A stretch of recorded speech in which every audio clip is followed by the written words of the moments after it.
పోయించుకున్నాం.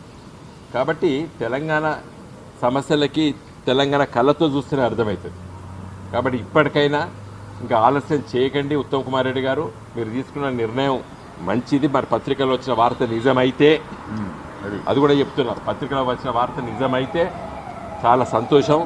మీరు వెంటనే మరి దీన్ని ఎప్పటికప్పుడు రివ్యూ చేసి ఆ 3 పిల్లర్లు దానికి రిపేర్ చేయించేసి మేడిగడ్డ, అన్నారం, సుందీలలో నీళ్లు నిల్వ చేసి మరి కాళేశ్వరం ప్రాజెక్టు ఏదైతే మిగతా మరి టన్నల్స్ ద్వారా, లిఫ్ట్స్ ద్వారా మరి వాటర్ బాడీస్ మల్లన్న సాగర్ లాంటి 50 టీఎంసీల వాటర్ బాడీ, కొండపోచమ్మ, రంగనాయక సాగరు, మిడ్మానేరు, ఎల్ఎండి మరి ఇవన్నిటిని కూడా రానున్న రోజుల్లో కూడా పుష్కలంగా నీళ్లు నింపి తెలంగాణ రైతాంగానికి మరి నీటి సౌకర్యం కేసీఆర్ గారు మరి చాలా దూరదృష్టితో నిర్మించినటువంటి ఈ ప్రాజెక్ట్ని అమలయ్యేటట్టు చూడాలని చెప్పి కూడా నేను కోరుతున్నాను.